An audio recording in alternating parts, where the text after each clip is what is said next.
श्रीकृष्ण श्रीकृष्ण श्रीकृष्ण श्रीकृष्ण गुरुर्ब्रह्मा गुरुर्विष्णुः गुरुर्देवो महेश्वरः गुरुः साक्षात् परं ब्रह्म तस्मै श्री गुरवे नमः तस्मै श्री गुरवे नमः।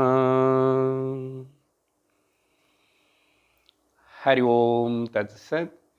सदाचारं ध्यान श्लोकम सच्चिदानंदकंदाय जगदंकुरहेतवे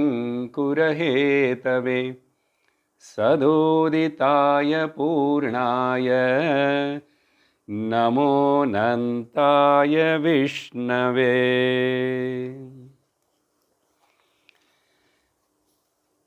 44వ శ్లోకం.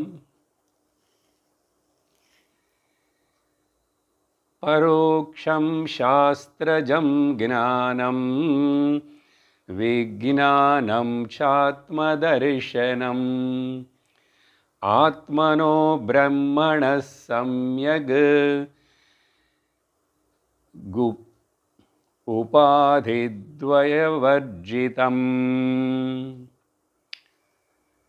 గడచిన సత్సంగంలో ఈ 44వ శ్లోకం వరకు మనం అర్థాన్ని చూశాము. భగవాన్ ఆదిశంకరాచార్యులు వారు మనకు ఇప్పుడు 42వ శ్లోకంలో నుంచి మొదలుపెట్టి జ్ఞానము విజ్ఞానమనే పదాలకు అతి లోతైనటువంటి అర్థాన్ని మనకు తెలియచేస్తున్నారు. చెప్పాను, మరి ఏ గ్రంథాలలో ఎక్కడ భాష్యాలలో కూడా ఇంత లోతుగా జ్ఞాన విజ్ఞానం అనే పదాలను వర్ణించింది మనం మరెక్కడా చూడం. 42వ శ్లోకంలో దృగ్దృశ్య అనే పదాలను తీసుకొని జ్ఞాన విజ్ఞానాలు అనే వాటికి పోల్చి చెప్పారు. నా చేత తెలుసుకోబడుతున్నటువంటి నామరూప దృశ్య ప్రపంచం అది అందరికీ తెలుస్తూనే ఉన్నది. కానీ ప్రత్యేకత ఏమిటి? ఇక్కడ వేదాంతము సదాచారము చదివిన వాళ్లకు జ్ఞానం జ్ఞానం దృగ్దృశ్యయోహో భానం తెలుసుకుంటున్నాం, కానీ ప్రపంచమును సరి అయిన విధంలో తెలుసుకుంటున్నాం. ప్రపంచము పంచభూతాల యొక్క కలయికని తెలుసుకొని ఆ పంచభూతాలే అన్ని నామరూపాలుగా కనపడుతున్నాయని తెలుసుకున్నాను.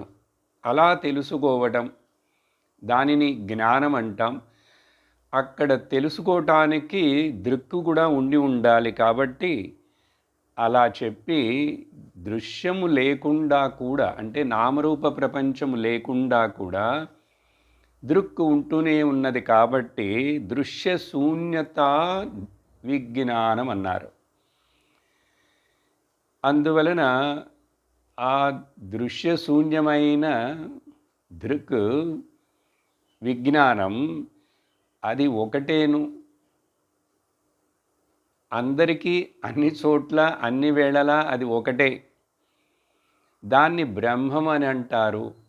అది తప్ప ఇక్కడ మరొకటి వేరే ఏమీ లేదు అని చెప్పిన తర్వాత 43వ శ్లోకంలో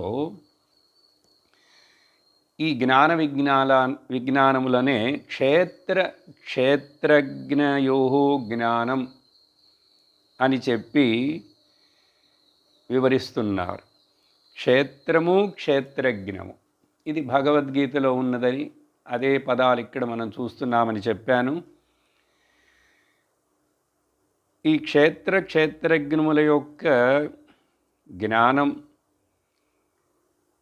ఆ జ్ఞానం చాలా అసలు ఉత్తమమైనది, ఇది కరెక్ట్గా తెలుసుకోవటం. కానీ ఈ క్షేత్రము క్షేత్రజ్ఞుడు అనేటువంటివి రెండు లేవు, ఉన్నది అసలు ఒకటే అని చెప్పి ఉభయం ఐక్యం, ఈ రెండు ఒకటే అని తెలుసుకోవటం విజ్ఞానం. మొదట ఒకటొకటి సపరేటుగా జగత్ అంటే ఏమిటి, దాని యొక్క నిజస్వరూపం ఏమిటి, అలాగే ఈ జీవుడు అని ఇక్కడ ఈ శరీరంలో ఉంటూ ప్రతిబింబ దృక్కుగా ఉంటున్నటువంటి ఈ జీవుడు అసలు ఇది ఒకటా, నిజమా, అనేకమా, అలాగే ఈశ్వరుడు ఎక్కడున్నాడు, ఆయన ఒకటా, రెండా, మూడా అని చెప్పి కరెక్ట్గా తెలుసుకోవడం. తెలుసుకున్న తర్వాత ఇక్కడ ఉభయ ఐక్యం అంటున్నారు. అంటే క్షేత్రము క్షేత్రజ్ఞుడిని చెప్తేనే రెండు చెప్పినా కూడా మూడు దాంట్లో ఉన్నట్లే. ఏ మూడు? జీవ జగతీశ్వర మూడు దాంట్లో ఉన్నట్లే. ఎందుకంటే సమష్టి దృక్కే కదా ఈశ్వరుడు అంటాం. అందువలన ఇక్కడ ఉభయం ఐక్యం అని చెప్తే ముఖ్యముగా ఈ ఒక శరీరంలో ప్రత్యేకంగా ఉంటూ సాక్షిగా ఉన్న ఈ దృక్, సమష్టిలో మొత్తం ఈశ్వర్ అనే పేరులో ఉన్నటువంటి ఆ దృక్, ఇవి రెండు ఒకటే అని తెలుసుకోవటమే ఈ క్షేత్రజ్ఞ పరమాత్మనోహు అని పదాలు వాడారు. ఇక్కడ క్షేత్రజ్ఞ అంటే ఒక శరీరంలో ఇండివిజువల్ బాడీలో ప్రతిఫలిస్తూ ఉన్నటువంటి ఒక దృక్. పరమాత్మ అంటే సమష్టి దృక్, అది ఈశ్వరుడని చెప్పచ్చు, పరమాత్మ అని చెప్పచ్చు. అప్పుడు క్షేత్రజ్ఞం అని చెప్తూ జ్ఞాన విజ్ఞాలనే పదాలను మనకు చక్కగా వివరించారు. పోయిన సత్సంగంలో వీటిని విస్తరించి చూశాం. 44వ శ్లోకం కూడా మనం అర్థాన్ని చూసేశాం. జ్ఞాపకం చేస్తాను.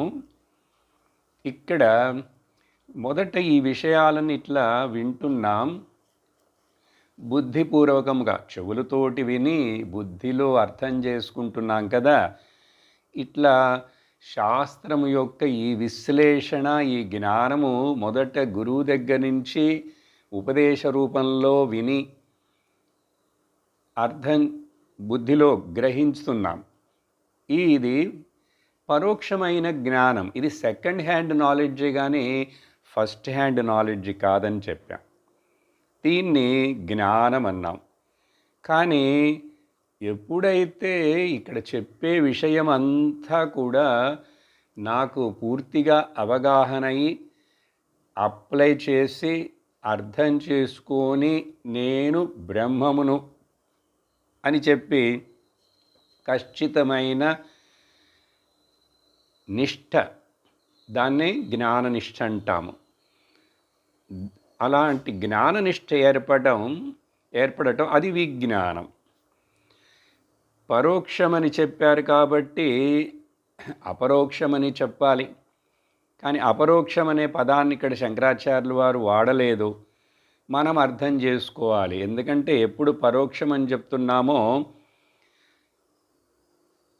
ప్రత్యక్షం అనేది కూడా వస్తుందని చెప్పాను పోయినసారి. కానీ ఇక్కడ ప్రత్యక్షమని చెప్పకూడదు, అది పరోక్షమని చెప్పకూడదు, ఆ పరోక్షమని చెప్పాలి. ఎందువల్లంటే ఇమ్మీడియట్ నాలెడ్జ్ ఇంద్రియముల యొక్క అక్కడ ఎటువంటి ఒక ఇంటర్ఫియరెన్స్ లేకుండా మనకు దొరుకుతున్నది కాబట్టి. మళ్ళా ఆత్మనః బ్రహ్మణ అనే పదాలు ఇక్కడ వాడారు చూడండి. ఆత్మనః అంటే జీవ, ఇండివిజువల్ సెల్ఫ్ అంటుంటాం కదా. బ్రహ్మణ అంటే సమష్టి. ఇవి రెండు లేవు. ఈ రెండిటిని సమ్యగ్ ఉపాధి ద్వయవర్జితం. ఈ రెండు వ్యష్టి సమష్టి భేదం ఎట్లా వస్తున్నది, ఎందువలన కనపడుతున్నదంటే ఉపాధుల చేత. ఎప్పుడైతే ఈ ఉపాధి ద్వయము అంటే సమష్టిలో ఈశ్వరుడికున్న మాయా ఉపాధి, వెష్టి అయిన జీవుడైన నాకున్నటువంటి అజ్ఞాన ఉపాధి, ఈ ఉపాధులు రెండు గనక తొలగించి చూస్తే వర్జితం, ఉన్నదేమిటంటే ఆత్మనః బ్రహ్మణః ఒకటే ఐక్యం అని చెప్పి ఇక్కడ మనకు ఆ ఇమ్మీడియట్ నాలెడ్జ్ని తెలియచేయటానికి ఈ విధంగా జ్ఞాన విజ్ఞానం అనే పదాలను ఇక్కడ వివరించారు ఈ శ్లోకంలో. ఆ తర్వాత ఈరోజు 45వ శ్లోకంలో కూడా ఈ విషయాన్నే విస్తరించి చెప్తున్నారు. చదువుతాను. త్వమర్థో విషయ జ్ఞానం విజ్ఞానం తత్పదాశ్రయం పదయోరైక్యం బోధస్తు జ్ఞాన విజ్ఞాన సంజ్ఞకం. గడిచిన సత్సంగంలో చెప్పాను. ఆ ముందు శ్లోకంలో అక్కడ ఐక్యం, రెండుటి యొక్క ఐక్యంను తెలుసుకోవాలంటే రెండుటి యొక్క ఉపాధులను మనం మొదట తొలగించి చూడగలగాలి. అప్పుడు ఆ ఉపాధి వర్జితం అనేటువంటిది ఎలా చేయాలి, ఏమిటి అదంటే ఇక్కడ మహావాక్య విశ్లేషణమునకు సమమైనటువంటి ఒక శ్లోకం. ఏం చెప్తున్నారంటే ఇక్కడ త్వమర్థో విషయ జ్ఞానం. ఎప్పుడైతే మహావాక్యం, ఎక్కడ తత్వమసి మహావాక్యం ఛాందోగ్య ఉపనిషత్తులో గురువు ఉపదేశించినటువంటిది శిష్యుడికి 9 సార్లు. అది ఇక్కడ ఇప్పుడు మనకి విశ్లేషణం. దేనిని జ్ఞానం అంటాం, దేనిని విజ్ఞానం అంటామంటే ఈ త్వం అని చెప్పినప్పుడు నువ్వు అని అర్థం కదా. ఏ నువ్వు? ఇప్పుడు చెయ్యి చూపించి నువ్వు ఇక్కడ రా అని పిలుస్తాను, పిలిస్తే నువ్వు వస్తావు. ఆ వచ్చిన నువ్వు శరీరం వచ్చింది, కానీ ఆ శరీరానికి అధిష్టానమైనటువంటి ఆ త్వం అనేది ఇంకొకటి ఉన్నది. ఇంకొకటే? ఓ, రెండున్నాయా అంటే అర్థం వాచ్యార్థము. పదమేమిటంటే రాము ఇక్కడికి రా, లక్ష్మి అక్కడికి వెళ్ళు అంటే ఆ మనిషి వెళతాడు, వస్తాడు కదా. శరీరం కదులుతుంది. అక్కడ ఎప్పుడు గురువు ఉపదేశం చేస్తున్నాడో శాస్త్ర ఈ మహావాక్యంలో నువ్వు అని అంటే ఇక్కడ ఏం చెప్తున్నారు? ఆ త్వం యొక్క నిజమైన లక్ష్యార్థమును, ఇంప్లైడ్ మీనింగ్ అంటాం ఇంగ్లీష్లో, ఆ ఇంప్లైడ్ మీనింగ్ లక్ష్యార్థమును గుర్తించుటయే జ్ఞానము. మరి విజ్ఞానం అంటే ఏమిటి?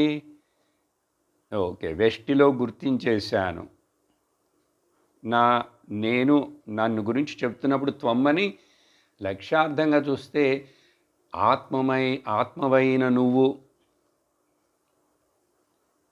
విజ్ఞానం అంటే తత్పద ఆశ్రయం.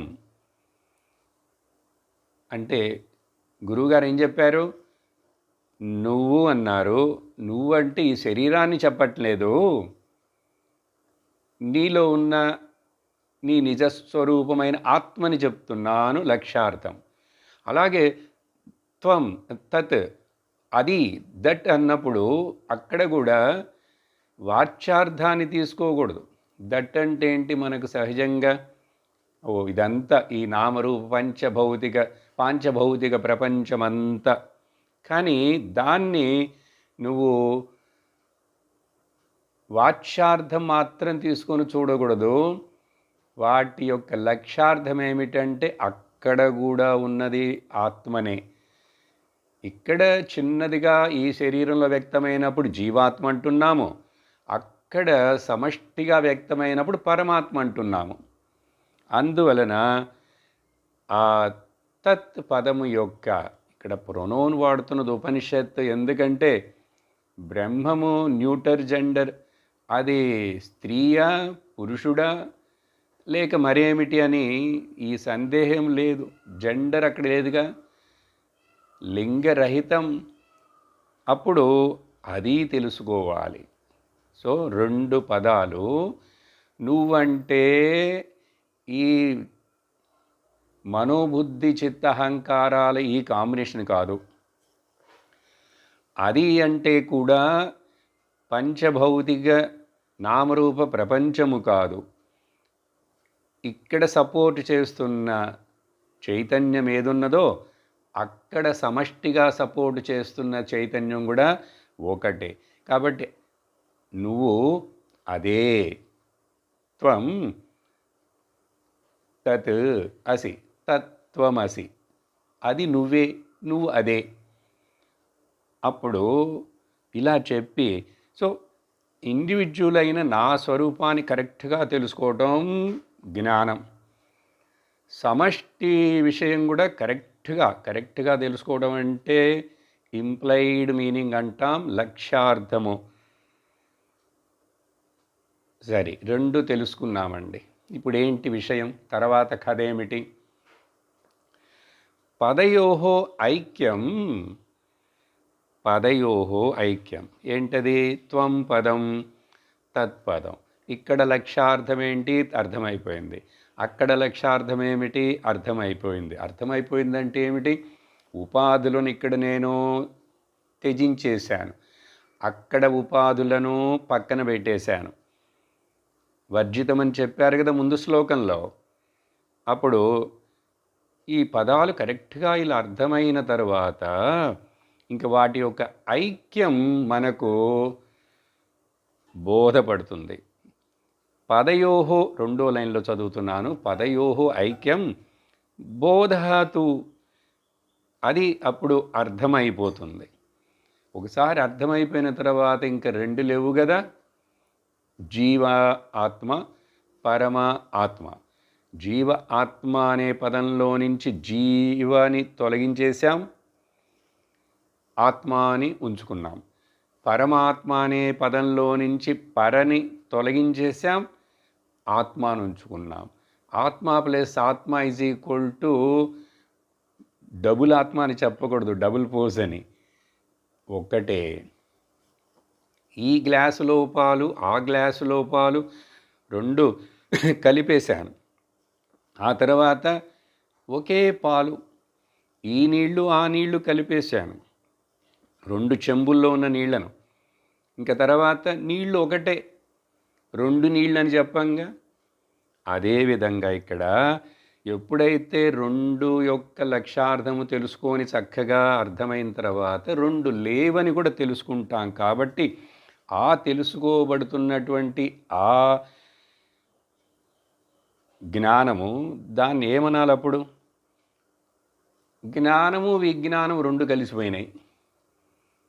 చూసారా? ఈ గ్లాసులో నీళ్లు ఆ గ్లాసులో నీళ్లు కలిసిపోయినట్లు జ్ఞాన విజ్ఞానము 2 కలిసిపోయినాయి. అదే చెప్తున్నారు చివరిలో, జ్ఞాన విజ్ఞాన సంజ్ఞకం. అంటే ఇది 2 కలిసిపోతే జ్ఞాన విజ్ఞానం యొక్క కలయిక అన్నాం. చూసారా ఎక్కడి నుంచి ఎట్లా తీసుకొచ్చి చెప్తున్నారు? మొదట దృగ్దృశ్యం అన్నారు, క్షేత్రజ్ఞానం అన్నారు, ఇప్పుడు ఇక్కడ త్వం తత్ త్వం అన్నారు. ఆ అసి పదమే ఇక్కడ ఐక్యం, వన్నెస్, ఒకటి. అప్పుడు జ్ఞానము విజ్ఞానము. నా గురించి నేను కరెక్ట్గా తెలుసుకోవాలి, నా చుట్టూ ఉన్నటువంటి ఈ ప్రపంచము ఈశ్వరుని గురించి కరెక్ట్గా తెలుసుకుంటే ఆ ఒక్కటే సారం. అధిష్టానం బ్రహ్మము ఒకటే, నేహ నానాస్తి కించన. అర్థమైంది కదా ఇప్పుడు? త్వం పదలక్ష్యార్థం జ్ఞానం, తత్పదలక్ష్యార్థం విజ్ఞానం. రెండింటి యొక్క ఐక్యం అసి జ్ఞాన విజ్ఞానం. అని చెప్పి ఇక్కడ చక్కగా మనకు వివరించారు. ఆ తర్వాత 46వ శ్లోకంలో ఇప్పుడు 5వ రకమైనటువంటి వివరణ. ఇప్పుడు 4 రకాల వివరణలు చూసాం 4 శ్లోకాల్లో. జ్ఞాన విజ్ఞానాలు మర్చిపోకూడదు. టేబుల్ లాగా అట్లాగే రాసుకోవాలి, గుర్తుంచుకోవాలి. అర్థమైందా? దృగ్దృశ్యం, క్షేత్రజ్ఞం, తర్వాత మధ్యలో పరోక్ష జ్ఞానం అండ్ అపరోక్ష జ్ఞానం 2 చెప్పారు. ఇప్పుడు 4వ దాంట్లో ఏం చూసాం? త్వంపద లక్ష్యార్థం, తత్పద లక్ష్యార్థం. రెండిటికి జ్ఞాన విజ్ఞానాలు అప్లై చేస్తూనే వస్తే ఇప్పుడు 5వ శ్లోకం 5వ దృష్టికోణం 46వ శ్లోకం చదువుదాం. ఆత్మానాత్మ వివేకస్తు జ్ఞానమాహుర్మనీషిణః అజ్ఞానం చాన్యథా లోకే విజ్ఞానం తన్మయం జగత్.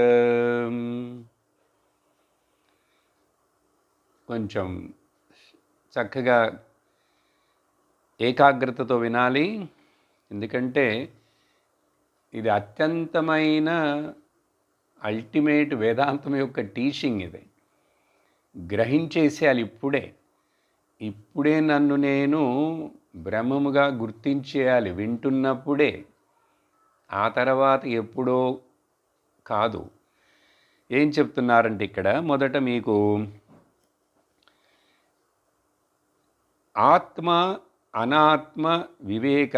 అసలు మొదట జడమేమిటి, చైతన్యమేమిటి, ఆత్మ ఏమిటి, అనాత్మ ఏమిటి, ఉపాధులు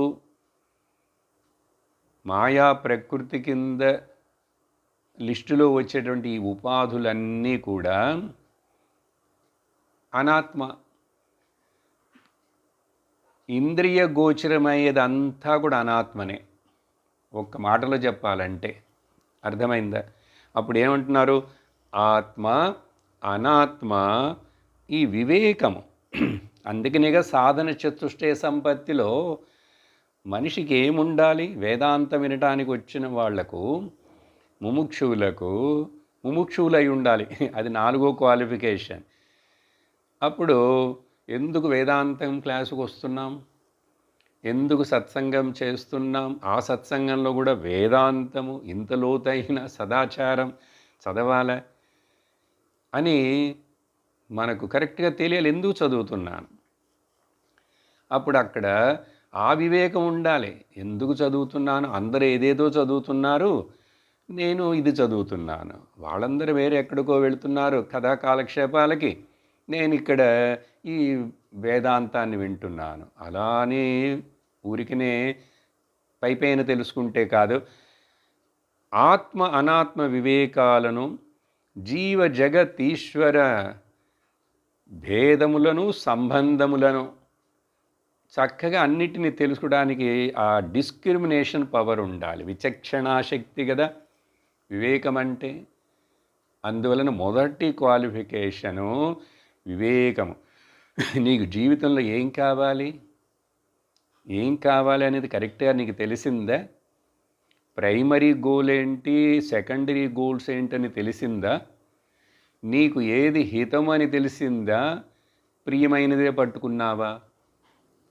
ఏది నిత్యం అనేది ఉన్నది ఒకటి, అది నాకు తెలియాలి, కావాలని ఆశ ఉన్నదా? ఇదంతా వివేకం అండి.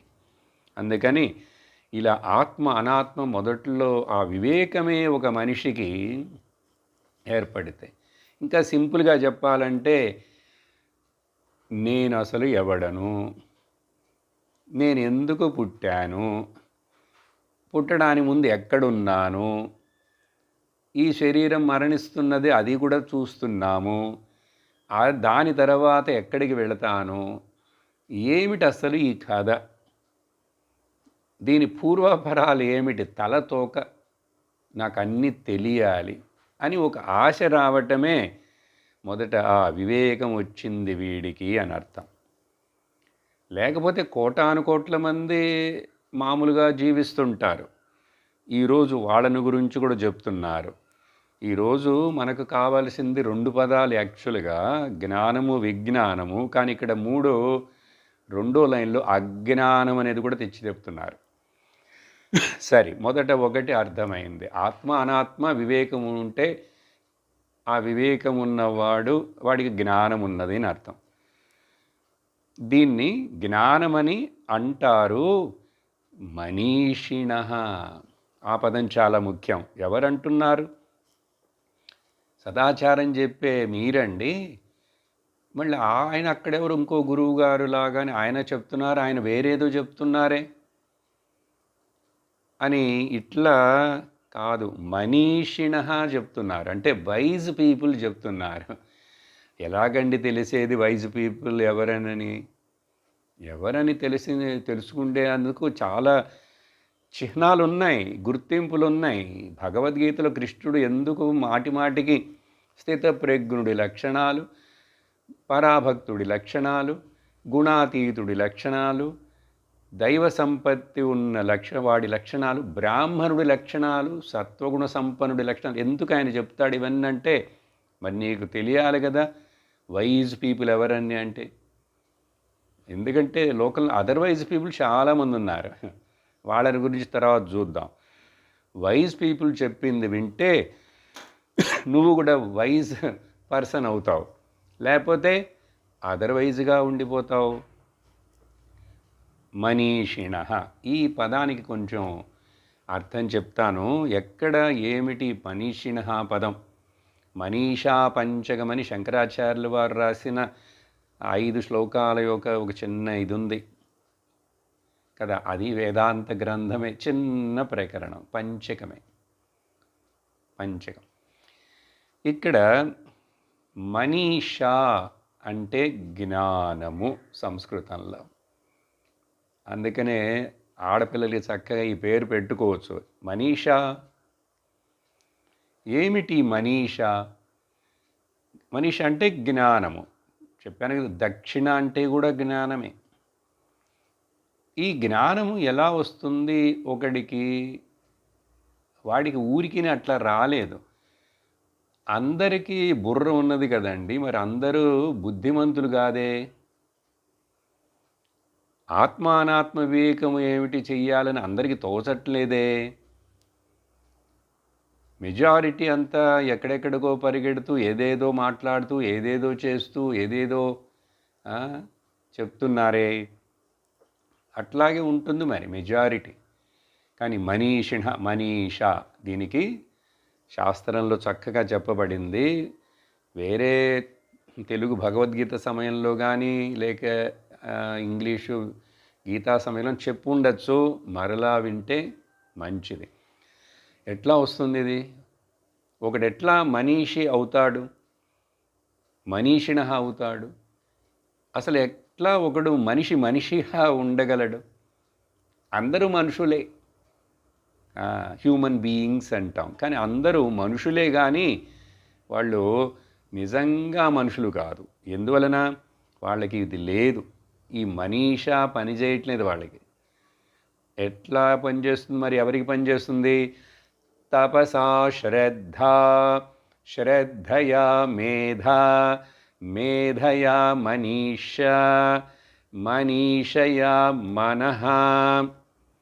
మనసా శాంతేన ఆత్మానం వేదయతే అంటుంది శాస్త్రం, వేదం. తపసా అంటే తపస్సు చేత ఒకడికి శ్రద్ధ ఏర్పడుతుంది, వివేకం వస్తుంది, ఆత్మానాత్మ వివేకము ఏర్పడుతుంది, గురువు మీద భక్తి వస్తుంది. ఎట్లా? తపస్సు చేత. అసలు తపస్సు అంటే రకరకాల అర్థాలు చెప్పచ్చు. ఇక్కడ మనకు ఇప్పుడు ఈ వేదాంతంలో ఈ కాంటెక్స్ట్లో ఏంటంటే, శ్రవణము చేత, మననము చేత, ఇంకా నిధిధ్యాసన 3వ స్టెప్ కొంచెం హయ్యర్ అట్లా ఉండి ఆ లోపల శ్రద్ధ వచ్చేయాలి. శ్రవణము చేత శ్రద్ధ అట్లా మార్చి చెప్తారు. తపసా శ్రద్ధ. శ్రద్ధ అత్యంత గురు శాస్త్రవాక్యేషు అత్యంత విశ్వాస ఏవ శ్రద్ధ. ఇది కలిగిందంటే ఆ శ్రద్ధ ఏం చేస్తుందో తెలుసా? నీ యొక్క బుద్ధిని షార్ప్ చేస్తుంది. పెన్సిల్ మెండర్లో పెట్టి తిప్పితే ఎట్లా షార్ప్ అయిపోతుందో అలా శ్రద్ధయా మేధా, నీ బుర్ర అప్పుడు ఉన్నది ఇప్పుడు నిజంగా పనిచేస్తుంది. మేధ వేరే అండి. ఏదో మామూలుగా లౌకిక విషయాల కోసం బుద్ధిని ఇంటెలిజెంట్ను ఉపయోగిస్తే వాడు కొంచెం ఎక్కువ ఇంటెలిజెంట్గా ఉన్నాడంటే ఇప్పుడు ఆర్టిఫిషియల్ ఇంటెలిజెంటే మనందరికంటే ఇంటెలిజెంట్గా ఉందిగా. అది కనుక్కున్నాడు ఎవరో, వాడు మరి వాడికి బుద్ధి ఇంటెలిజెన్స్ ఉందని అర్థం. కానీ లౌకిక విషయాలలో ఎంత బుద్ధి తీక్షణముగా ఉన్నా కూడా, సూక్ష్మముగా ఉన్నా కూడా ఏమిటి ప్రయోజనం? మ్యాటర్లో నువ్వు ఏదో కనుక్కుండాలంటావు. మ్యాటర్ అంటే హౌ డజ్ ఇట్ మ్యాటర్? అది నశించిపోయేది, మారుతూనే ఉండేది, తలతోక తెలియనటువంటిది, అది మాయకు సంబంధించినది, అది వికృతితో కూడినది. సో మాయకు సంబంధించిన వికృతితో కూడిన మారుతూనే ఉండేటువంటి ఆ మ్యాటర్లో పోయి నువ్వు తల దూరుస్తావా? ఏమిటి నీకు ప్రయోజనం చివరికి? అందుకనే ఉపనిషత్తులు శాస్త్రం కనుక్కొని చెప్తున్నటువంటి సత్యాన్ని ఈరోజు కూడా సైన్స్ చెప్పలేకపోతున్నది. మనము బ్రహ్మం అంటుంటే వాళ్ళకి ఇదేదో ఒక ఎనర్జీ అనే మాట్లాడుతుంటాడు. ఎనర్జీ మ్యాటర్ల మధ్యనే వాళ్ళ గొడవ అంతా. కానీ మనం మాట్లాడేది అది కాదండి.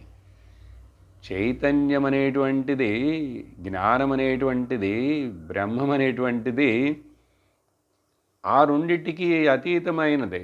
మ్యాటర్ ఎనర్జీ కాదు. మ్యాటర్ ఎనర్జీ అంటే మాయ, ప్రకృతి. అది మ్యాటర్ని ఎనర్జీని రీసెర్చ్ చేస్తున్న బుద్ధి ఎవరు? ఆ బుద్ధికి వెనకాల ఉన్నటువంటి అధిష్టానం ఏమిటి, ఆ జ్ఞానం ఏమిటి, ఆ శుద్ధ జ్ఞానం ఏమిటి అని విచక్షణ ఉండాలి. అప్పుడు తపసా శ్రద్ధ, శ్రద్ధయా మేధా. అందుకనే మేధా సూక్తం. మేధస్సు అదే చెప్పాను, బుద్ధి ఉంటే చాలదు, బుద్ధిమంతుడుగా ఉండాలిగా. అందరికీ ఇంటెలిజెన్స్ ఉందండి, కానీ అందరు ఇంటెలిజెంట్ కాదండి. లౌకిక ఇంటెలిజెన్స్ చెప్తున్నాను. అక్కడ ఏమంటారు వాళ్ళంటే ఐక్యూ, వీడికి ఐక్యూ ఎక్కువగా ఉంది అని దాన్ని కొలిచేదో కూడా వాళ్ళు మెజర్మెంట్లు చేస్తారు.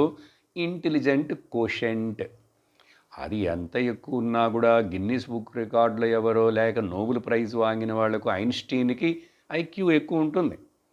కానీ ఏమిటి ప్రయోజనం? ఆ ఐక్యూ అంతా కూడా మ్యాటర్లోనే కదా ఉపయోగిస్తున్నాడు. కానీ మనకి ఏ ఐక్యూ కావాలంటే, ఏ మేధ కావాలంటే, ఏ మేధ చేతైతే నిన్ను నువ్వు బ్రహ్మమని తెలుసుకొని ఈ మ్యాటర్లు అవన్నీ వదిలేసి ఈ ఎనర్జీలు మ్యాటర్లకి వెనకాల పరిగెత్తకుండా శుద్ధ చైతన్య సత్యం జ్ఞానమనంతం బ్రహ్మము నేనని తెలుసుకుంటే ఆ మేధ ప్రయోజనపడుతుంది. అందుకనే చక్కగా మేధా సూక్తం అది పెరగటానికి ఓం మేధాదేవి జుషమాణాన ఆగా విశ్వాచీ భద్రా సుమనస్య మాన త్వయా జుష్టనుదమానాదురుక్తాన్ బృహద్వదేమ విధతే సువీరాః త్వయా జుష్ట ఋషిర్భవతి దేవి త్వయా బ్రహ్మా గతశ్రీ. ఇలా చదివినంత మాత్రాన ఎంతోమందికి ఈ సూక్తం మన మనోపాఠంగా ఉంటుంది. కానీ అది చదివినంత మాత్రాన బ్రహ్మమును తెలుసుకోవాలని బ్రహ్మజ్ఞాన జిజ్ఞాస అంత తేలిగ్గా రాదండి. ఎంతోమంది వేదపారాయణం ఎన్నో సూక్తాలు చదవచ్చు, అందుకని అది నేర్చుకోవాలని ఇప్పుడు ఆశపడి దానికోసం కష్టపడకండి. ఏం చేయాలి మరి? శ్రవణం చెయ్యి. చేస్తేనే మేధ పెరిగిపోతుంది. అందుకనే తపసా శ్రద్ధ, శ్రద్ధయా మేధ. సరే అండి, ఇప్పుడు మేధ అప్పుడే బాబు నువ్వు మనీష, అసలు నీకు నిజమైన ఆ బుద్ధిలో బుద్ధి సరిగ్గా పనిచేస్తున్నది. మనీష అంటే జ్ఞానం అని చెప్పాను కదా. అందుకని ఏదో ఒక జ్ఞానం కాదు. జ్ఞానం ఎవరికి లేదు? గిజ్జుగా ఈ గూడు కడుతుంది చూడండి, వీవింగ్ బర్డ్, దానికి ఎంత జ్ఞానం? ఏ ఇంజనీర్ కండి ఉందది? ఆ పక్షి గుడ్లు పెట్టి చక్కగా అది కడుతుంది గూడుని. ఇలా ప్రకృతిలో చూస్తే ఒక్కొక్క చిన్న చిన్న క్రిమి యొక్క బుద్ధి, ఆ చీమండి, చీమ ఎంత ఇంటెలిజెంటో తెలుసా అది? మీరు ఎక్కడైనా పెట్టండి, ఏ డబ్బాలో పెట్టండి, దానికి వాసన అట్లా పట్టేస్తుంది. ఎక్కడి నుంచి వస్తుందో పిలిచినట్లుగా ఇన్విటేషన్, వాట్సాప్ మెసేజ్ పంపించినట్టు వచ్చేస్తుంది కదా. కానీ బాబు అది ఇక్కడ ఏమి పనిచేయదు, దానివల్ల ప్రయోజనం లేదు. అందుకని మేధ పెరిగితే నీకు నిజమైన బుద్ధి, సూక్ష్మ బుద్ధి, ఏది దేనికోసం బుద్ధి ఉపయోగించాలో అదికి ఉపయోగిస్తావు నువ్వు. అప్పుడే నీకు నిజంగా మనస్సు ఉందని చెప్పద్దు. మనీషయా మనః. అప్పుడు దాకా నువ్వు నిజంగా అప్పుడు అది మనస్సు ఏమిటంటే అది నువ్వు అనుకుంటున్నటువంటి, ఇప్పుడు సాధారణంగా మనల్ని కష్టపెడుతూ దుఃఖపెడుతూ తిప్పలు పెడుతున్నటువంటి ఆ మనస్సు కాదు ఇక్కడ. ఏదైతే తపస్సు, శ్రద్ధ, మేధ వలన వచ్చిందో మనీష, ఆ మనీషయ ఇప్పుడు మనస్సు అదేంటో తెలుసా? అది తాను అసలు చైతన్యముగానే శుద్ధమైపోయి ఉంటుంది. అంటే ఏ మనస్సు అయితే ఇంకా మరలా మనల్ని కన్ఫ్యూజ్ చేయకుండా, మనల్ని తిప్పలు పెట్టకుండా, మనల్ని కష్టపెట్టకుండా అది చక్కగా ఎప్పుడు శాంతితో ఉండేట్లు చేస్తుందో, అందుకనే మనసా శాంతి. ఇది చక్కగా వినాలి, ఈ కనెక్షన్ చాలా ముఖ్యమైనది. మనసా శాంతి. చూశారా? అందుకనే మనందరికీ మనస్సు ఉందంటారు. అయ్యో నా మనస్సేనండి ఎంత కష్టం, నన్ను బాధ పెడుతున్నది. శాంతిగా ఉండాలని అనుకుంటాను, అది ఉండనివ్వట్లేదు. ఎంతో ప్రయత్నం చేస్తాను, ఉండనివ్వట్లేదు. జపం చేస్తామంటే అసలు వినదే. ఎందుకంటే అది తపసా శ్రద్ధ, శ్రద్ధయా మేధ, మేధయా మనీషా, మనీషయా మనః. అట్లా తయారైన మనస్సు కాదది. నువ్వు చేయలేదు. ఇప్పుడు శ్రవణం ద్వారా అది అట్లా అయిపోయింది. ఇప్పుడేంటి ఇక్కడ? అది మనస్సు కాదు, శాంతి. అది మనసా శాంతి. నాకు మనస్సు ఉన్నది అంటే ఆ మనస్సు ఎప్పుడు నిర్మలంగా, నిశ్చలంగా, శాంతి సమృద్ధం అమృతం అట్లా ఉండాలి కదా. చూశారా? అందుకని శాంతి అనేటువంటిది మనం అనుకుండేది కాదు. దీన్ని ప్రశాంతి అని చెప్పాలి. అశాంతి తెలుసు మనకు, శాంతి కొంచెం తెలుసు అప్పుడప్పుడు. కానీ ప్రశాంతి అంటే వచ్చిపోయేది కాని శాంతి అండి. మనసా శాంతి. సరేనండి, ఇప్పుడు అది శాంతమైన మనస్సు అయితే అసలు దాని మనస్సు అని పిలవం. అది చైతన్యంతో ఒకటై ఉన్నది, శుద్ధముగా ఉన్నది. అప్పుడు ఆ శాంతి ద్వారా అటువంటి శాంతేన ఆత్మానం వేదయతే. అబ్బా, నువ్వు నిన్ను తెలుసుకోవాలంటే నువ్వు ఆత్మవని చూడు, ఇంత ప్రాసెస్ ఉంది. అటువంటి శాంతి, అటువంటి మనస్సు చేత అది ఆత్మను. ఎందుకంటే మనస్సు అనేది అసలు సపరేట్గా ఎక్కడుందండి? ఆ చైతన్యం యొక్క ఒక వ్యక్తి, ఒక ప్రకటనమే కదా అది. మరి అటువంటి చైతన్య ప్రకటనమైనటువంటి ఆ మనస్సును మనం దాన్ని నాకు కష్టం పెడుతున్నది, దుఃఖపెడుతున్నది, నా మనసు పాడైన మనస్సు అని అనొచ్చా? ఎప్పుడు అనకుండా ఉండగలం? ఇవో ఇట్లా నువ్వు మనీషిణ అవ్వాలి. సరే, ఎందుకు ఇంత చెప్పానంటే ఆ పదం ఏదో తీసుకోకూడదు. అది చెప్పిన తర్వాత రెండో లైన్లో ఏమంటున్నారంటే మధ్యలో అజ్ఞానం అనేది కూడా ఒకటి ఉంది బాబు లోకంలో. అజ్ఞానం చ అన్యథా లోకే, అజ్ఞానం చ అన్యథా లోకే, లోకంలో అజ్ఞానం కూడా ఉంది కదా. అజ్ఞానం ఉండటం ఏంటండి, చాలామందికి చాలా ఉంది. మనకే ఇన్ని సంవత్సరాలు వేదాంతము అన్నీ వింటున్న తర్వాత కూడా అది పోతున్నట్లుగా లేదేదో కొంచెం కొంచెం పోయినట్లుగా ఉంది, మళ్ళీ వస్తున్నది, అట్లా ఉంటుంది. అన్యథ అజ్ఞానం లోకే, లోకంలో ఉన్నది. కానీ ఇప్పుడు ఏంటంటారు, మన విషయానికి వద్దానరా, మనకు కావాల్సింది విజ్ఞానము కదా. విజ్ఞానం తన్మయం జగత్, చాలా ముఖ్యమైన, మరలా ఇక్కడ కూడా మహావాక్యం లాంటిదే ఇది. ఈ విజ్ఞానం అంటే ఏంటో తెలుసా? అసలు ఎందుకు నువ్వు ఆ మనస్సు ఒకటి ఉన్నదని, ఆ యొక్క మరలా జగత్తు లోకం ఉన్నదని, అన్ని చుట్టూ నామరూపాలు ఉన్నాయని, ఆ తర్వాత ఈశ్వరుడు ఎక్కడో వేరే ఉన్నాడని, ఎందుకు ఇట్లా వేరువేరుగాని నువ్వు ఈ భేదాన్ని చూస్తావు? ఎన్ని భేదాలో తెలుసా అండి? అబ్బా చూడండి, చెప్తాను. ఈ భేదాలన్నీ తొలగించాలండి. దానికోసమే మనకిప్పుడు ఈ యొక్క ఉపదేశము. జీవ భేదం, జగత్తు భేదం, ఈశ్వర భేదం. చూసారా? ఇంకా చెప్పచ్చు, జీవ జగత్ భేదం, జీవ ఈశ్వర భేదం. చూసారా? ఇన్ని రకాల భేదాలు, సర్వ భేదాలను వదిలేసేయాలి. కొంచెం చెప్తాను. ఈ మొదటి మూడు ఏంటి? జీవ భేదం. ఒక జీవుడు ముక్తి పొందాడు, ఇంకో జీవుడు ముక్తి పొందడానికి కష్టపడుతున్నాడు, ఇలా అంటుంటాం కదా. రకరకాల జీవులు ఉన్నారా? నువ్వు ఉన్నాయి అంటే అవి ఉంటాయి. అందుకని జీవుడు అనేటువంటిది మొదట అసలు నెగేట్ చేయాలి, ఒప్పుకోకూడదు. అప్పుడు జీవకి భేదం. తర్వాత ఆ చిన్న శరీరం నుండి అక్కడ ఒక జీవుడు, చూడు ఎంత కష్టపడుతున్నాడు అంటావు. నిజంగా చూస్తే అక్కడ జీవ భేదం లేదు. సరే, జగత్ భేదం. జగత్ అంటే ఈ లోకం, అపై లోకం, అక్కడ ఒక రకమైన జగత్తు, 14 లోకాలు. ఆ తర్వాత ఈశ్వర భేదం. మా దేవుడు గొప్పవాడండి, మీ దేవుడు గొప్పవాడు కాదు. కొట్టుకున్నారా లేదా?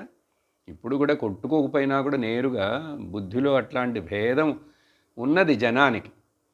అందువలన మనం ఈ భేదాలన్నిటిని దాటి వస్తే తప్ప ఏ భేదమునైనా నువ్వు అంగీకరించావంటే నీకు జ్ఞాననిష్ట ఏర్పడదు.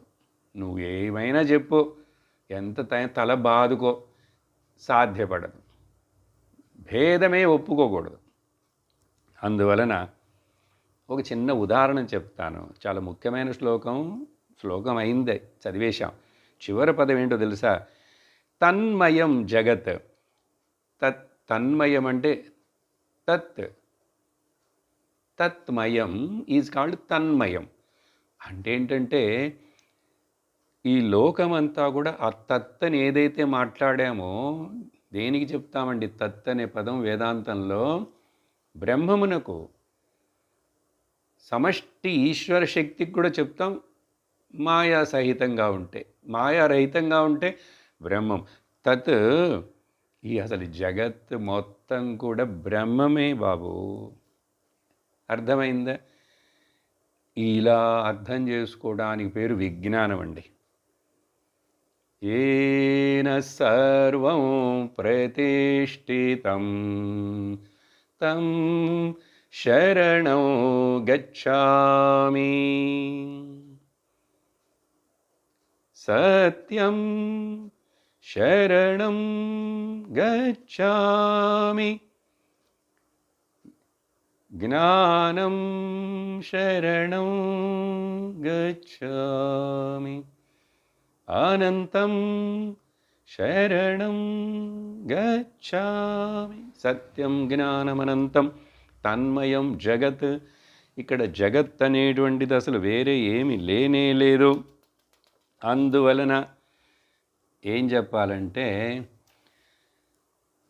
wrongly understood God is world, rightly understood world is God.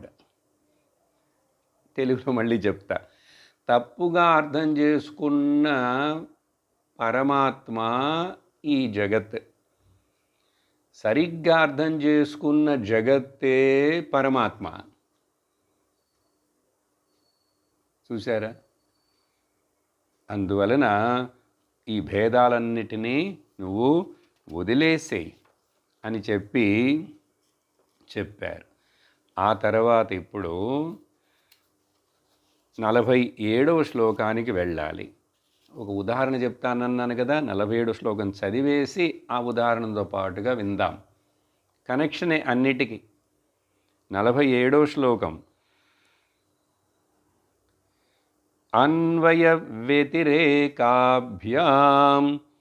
సర్వత్రైకం ప్రపశ్యతి యత్తు తద్వృత్తిజం జ్ఞానం విజ్ఞానం జ్ఞానమాత్రకం. ఈ విషయం, ఈ అన్వయ వ్యతిరేకాభ్యాం అనేటువంటిది మనకు 4వ శ్లోకంలోని ఇంట్రడ్యూస్ చేశారండి. మొదట సదాచారంలో ఆ విషయాలను కొంచెం అట్లా మొదట ప్రార్థన చెప్పారు.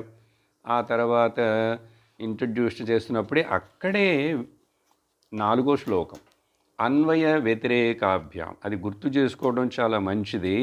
ఒకసారి చదువుతాను, చెప్తాను. ఎందుకంటే అది మళ్ళీ ఇక్కడ రిపీటా లేక ఇంకా ఎక్కువ ఏం చెప్తున్నారు అనేది తెలియాలి. 4వ శ్లోకం అన్వయ వ్యతిరేకాభ్యాం జాగ్రత్ స్వప్న సుషుప్తిషు యదేకం కేవలం జ్ఞానం తదేవాహం పరం బృహత్. చూసారా? అక్కడ కామన్గా జ్ఞానం అనే పదాన్ని వాడారు. ఇక్కడ రాగ మనకిప్పుడు జ్ఞానం విజ్ఞానం అని చెప్తున్నారు. అక్కడే అన్వయ వ్యతిరేక. ఏమిటంటే దాని సారాంశం, ఈ మెలకువ కళ నిద్రలో అన్నీ మారుతున్నా కూడా అవి ఎవరికి కనపడి ఎవరికి అనుభవపడి పోతున్నాయి? ఎవరికి అంటే అది ఒక్కడే, అది నేను, అది ఒకటే అని ఒకే జ్ఞానం, ఒకే సాక్షికి, ఒకే జ్ఞానానికి, ఒకే చైతన్యానికి, ఒకే ఎరుకకు అవన్నీ తెలుస్తున్నాయి. తద్ ఏకం కేవలం, ఒకే జ్ఞానముగా తెలుసుకుంటుంది, మెలుకుని తెలుసుకుంటున్నది ఒకే జ్ఞానం. ఒకే జ్ఞానం అంటే ఇక్కడ అర్థం అనుభవం. అట్లా ఆ ఒక్కటి కేవలమే తదేవ అహం. కానీ ఆ తదన్య పదం అదే నేను. కానీ ఏ నేను తెలుసా? పరం బృహత్. పెద్ద బ్రహ్మం అంటేనే పెద్దదని కదండి. బిగ్గర్ దాన్ ద బిగ్గెస్ట్కి బ్రహ్మం అన్నారు. సరే, ఇప్పుడు ఇక్కడ 47లో చెప్పడానికి ముందు ఉదాహరణ, ముందు శ్లోకానికి దీనికి కనెక్షన్గా, ఇప్పుడు మరణించిన 2 శరీరాలు ఉన్నాయండి. ఓకే, సాయంకాలం పూట ఎందుకంటే మరణించిన శరీరాలు వీటి గురించి చెప్తారంటే ఏముంది మరి, నిజమే కదా. అది వింటేనే చెప్తేనే అశుభము భయం అనుకుంటున్నావంటే నువ్వు వేదాంతానికి పనికిరావని అర్థం. సరే చెప్తాను, మీకు ఇష్టమైనా లేకపోయినా చెప్తాను. 2 శరీరాలు, 2 ప్రాణం లేదు, మరణించినవే. అప్పుడు ఈయన పేరు ఇది, ఇంకొక ఆయన ఆ శరీరం పేరు అది.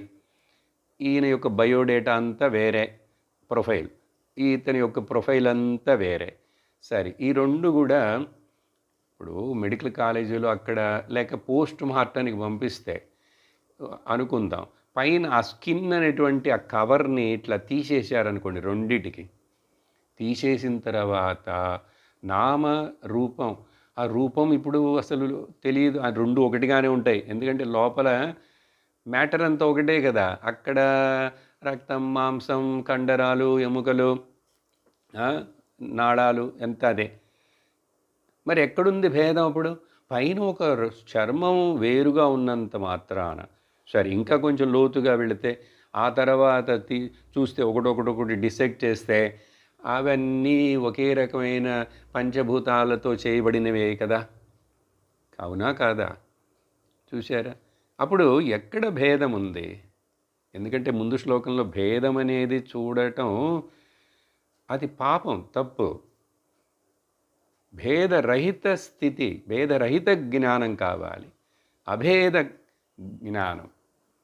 అప్పుడు అందువలన ఇక్కడ ఈ శ్లోకంలో మనకు ఎలా ఆ యొక్క అభేదమును మనం సాధన చేయాలి. ఈ అన్వయ వ్యతిరేకం అనేటువంటివి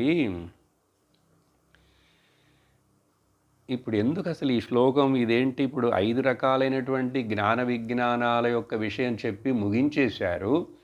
ఇప్పుడు ఇక్కడ ఒక ఎక్స్ట్రా శ్లోకం మనకు ఎట్లా పైన చెప్పిన 5 శ్లోకాలు అర్థమైనయా? బాగా అర్థమైనయా? అవి ఎట్లా ఇప్పుడు దైనందిన నీ యొక్క జీవితంలో నిధిధ్యాసనముగా ఎట్లా అప్లై చేయాలో తెలిసిందా నీకు? అందుకోసం ఒక ఎక్స్ట్రా శ్లోకం. అది మాత్రమే కాదు, సపోజ్ ఎవరికైనా సందేహం వస్తే అవకాశం ఉంది.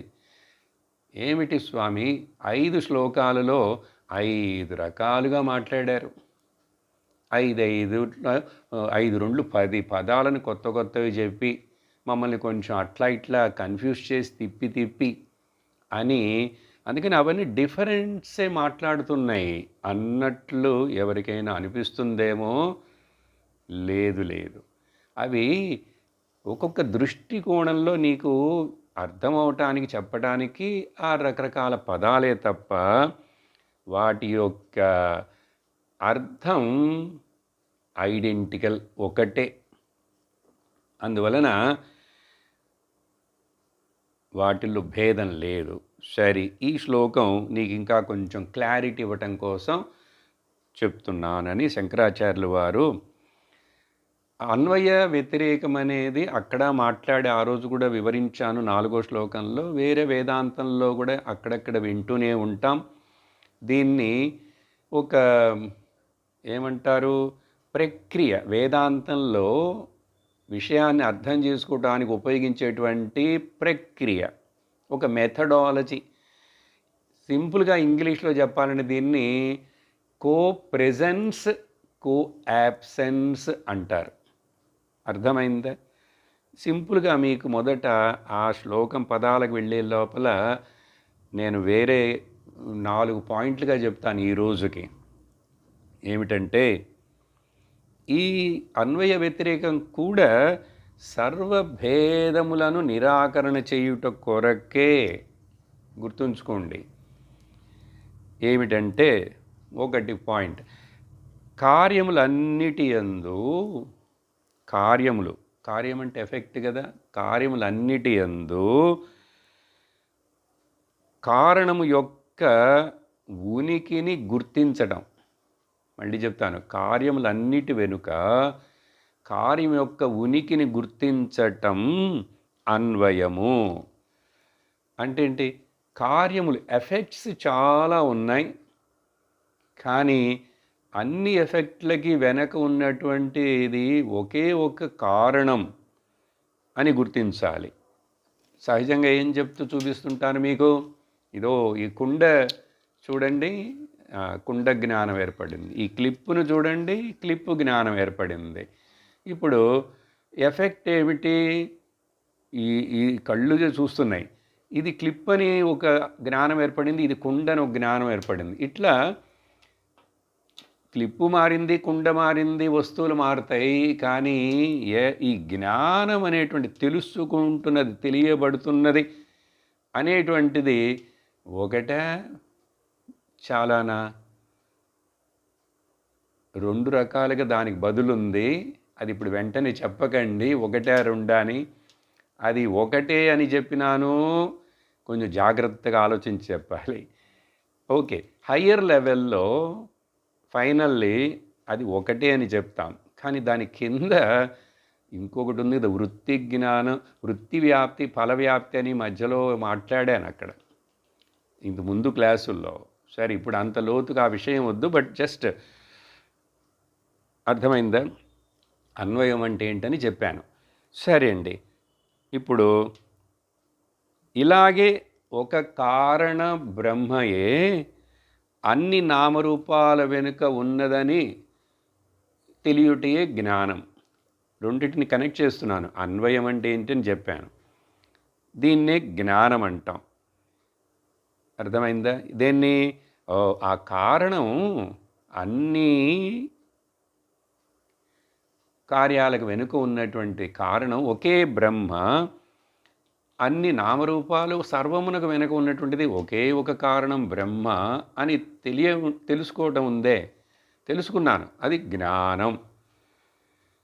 కానీ ఆ తర్వాత ఏమవుతుంది?